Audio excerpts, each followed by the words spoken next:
Considérons Caïn et Abel d'un point de vue terrestre.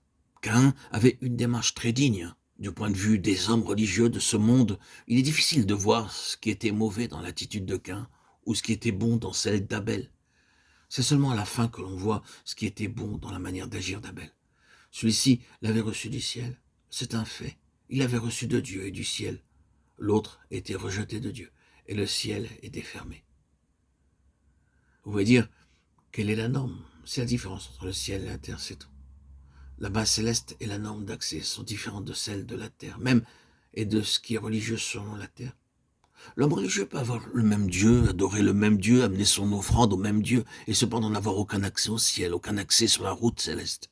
Le ciel a ses normes, sa propre base, ses ressources, et la terre ne peut pas les trouver, ni les fournir. Elles sont différentes. C'est un fait que nous sommes naturellement contre ce qui est céleste. Je ne parle pas de la localisation géographique, mais de parvenir à Dieu, de trouver une base du céleste, une voie ouverte avec le ciel. Vous pouvez seulement y parvenir seulement sur cette propre base du céleste. C'est ce qui bouleversera entièrement et absolument vos propres calculs naturels. Vous devez trouver quelque chose que cette nature ne peut pas fournir. Si comme Caïn, vous raisonnez sur cette chose selon la raison religieuse et venez sur ce terrain, croyez-moi, frères et sœurs en Christ, vous n'aboutirez nulle part. C'est par la foi qu'Abel offrit à Dieu un sacrifice plus excellent que celui de Caïn. C'est par elle qu'il fut déclaré juste. Dieu approuvant ses offrandes, et c'est par elle qu'il parle encore, quoique mort. Hébreux 11.4. Le ciel l'a testé. Je ne traite pas en détail la nature de ces choses, j'indique un fait.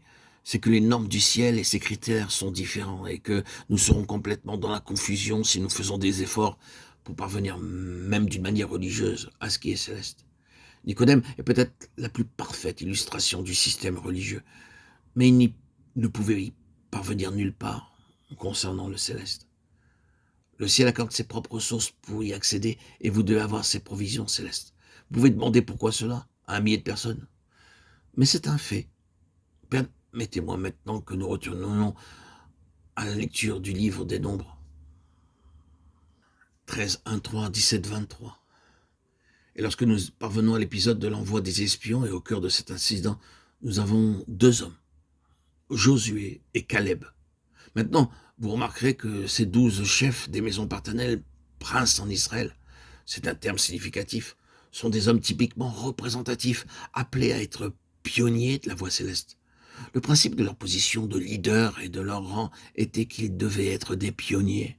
C'est le principe des pionniers. Si vous êtes un vrai pionnier sur la voie céleste, vous êtes alors un conducteur. Vous êtes un prince dans le caractère. Mais seulement 2 d'entre eux ont justifié leur appel. Seulement 2 parmi eux sont devenus ce que tout le reste était supposé être, des pionniers. Josué et Caleb. Très souvent, cela se vérifie comme étant ainsi. C'est la minorité, la très infime minorité qui fait le travail. Les autres ont le nom, mais ne le font pas. Les autres ont la position officielle, mais ne le font pas. Ce qui importe donc, c'est de savoir ce qui est fait. Ici, c'était fait seulement par Josué et par Caleb. Et que représentent ces 2 hommes, Josué et Caleb? Ils sont un lien entre le passé, avec le passé, l'intention de Dieu, et ils ont pris parti pour cela concernant son alliance avec Abraham. Et Josué et Caleb mettent Abraham en évidence. Vous êtes alors tout de suite obligé de regarder en arrière pour saisir la fraîcheur de la signification d'Abraham mise en relief par ces 2 hommes, Josué et Caleb. Parce que voyez-vous, le point que Josué et Caleb ont mis en évidence était capital. C'était une heure de très grande crise. La question était donc la suivante. Est-ce que le dessein de Dieu va être réalisé par ce peuple ou ne le sera-t-il pas? Ce n'est pas une mince affaire, une réelle crise est survenue. Et ils étaient ce facteur décisif.